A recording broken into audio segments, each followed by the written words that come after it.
Hi friends, మా ఛానల్ని subscribe చేసుకోండి. మరిన్ని అప్డేట్స్ కోసం బెల్ ఐకాన్ని క్లిక్ చేయండి. Hi friends, welcome to my channel. Get ready. ప్రస్తుతం దేశంలో RRR ప్రాజెక్టుకు ఉన్న క్రేజ్ అంతా ఇంత కాదు.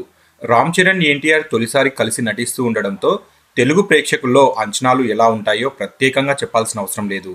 అయితే బాహుబలి తర్వాత దర్శకధీరుడు ఎస్ఎస్ రాజమౌళి అమ్ముల పొదిలో నుంచి వస్తున్న సినిమా కావడంతో RRR పై దేశవ్యాప్తంగా ప్రేక్షకుల్లో విపరీతమైన క్రేజ్ ఉంది. బాహుబలి మాదిరిగానే దీన్ని కూడా పాన్ ఇండియా ఫిలింగా రాజమౌళి తీర్చిదిద్దుతున్నారు. బాలీవుడ్లో కూడా విపరీతమైన క్రేజ్ను తీసుకొచ్చేందుకు అజయ్ దేవగన్ లాంటి సీనియర్ నటుడిని తీసుకున్నారు. ఇక యూత్లో మంచి క్రేజ్ ఉన్న ఆలియా భట్ను రామ్ చరణ్కు జోడీగా ఎంపిక చేశారు. ఇదిలా ఉంటే మరో ఇద్దరు బాలీవుడ్ హీరోలు కూడా RRRలో నటించబోతున్నారని టాక్ గట్టిగా వినిపిస్తుంది. సీనియర్ నటుడు సంజయ్ దత్తో పాటు యంగ్ హీరో వరుణ్ ధావన్ కూడా RRR ప్రాజెక్టులో భాగం కాబోతున్నారట. ఇప్పటికే వీరిద్దరితో రాజమౌళి సంప్రదింపులు జరిపారు అనేసి అంటున్నారు. కానీ దీనిపై స్పష్టత రావాల్సి ఉంది. వాస్తవానికి ఇటీవల జరిగిన ప్రెస్ మీట్ కన్నా ముందే సంజయ్ దత్, వరుణ్ ధావన్లను రాజమౌళి సంప్రదించారట.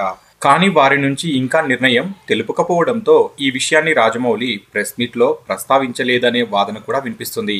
మరి ఈ వార్తలో ఎంత నిజముందో తెలియదు. కానీ ఇలాంటి కాస్టింగ్తో RRR తెరకెక్కిస్తే దేశ చలన చరిత్రలోనే ఇది భారీ సినిమా కావడం ఖాయమే కాదు, సరికొత్త రికార్డులను లిఖించడం కూడా ఖాయంగా కనిపిస్తుంది. ఇక 1920 కాలం నాటి నేపథ్యంలో తెరకెక్కుతున్న ఈ చిత్రాన్ని డివివి ఎంటర్టైన్మెంట్ బ్యానర్ పై డివివి దానయ్య నిర్మిస్తున్నారు. రాజమౌళితో సినిమా తీయడం తన కల అని, బడ్జెట్ ఎంతైనా తాను వెనకాడబోనని ఇప్పటికే దానయ్య ప్రకటించారు. ఈ సినిమాకు సుమారు 400 కోట్ల బడ్జెట్ కావచ్చు అనేసి అంచనా వేస్తున్నారు. అల్లూరి సీతారామరాజు, కొమరం భీం నిజ పాత్రలను తీసుకొని వాటికి కల్పిత కథను జత చేసి రాజమౌళి RRRను తెరకెక్కిస్తున్న సంగతి అందరికీ తెలిసిందే. ఇక ఎన్టీఆర్ సరసన హాలీవుడ్ నటి డైసీ ఎడ్గర్ జోన్స్ నటిస్తుంది. వచ్చే ఏడాది జూలై 30న ఈ చిత్రం ప్రేక్షకుల ముందుకు రానుంది. సో ఫ్రెండ్స్, మీకు ఈ వీడియో నచ్చితే లైక్ చేయండి, షేర్ చేయండి. మరిన్ని ఫిల్మ్ అప్డేట్స్ కోసం మన ఛానల్ని తప్పకుండా సబ్స్క్రైబ్ చేసుకోండి.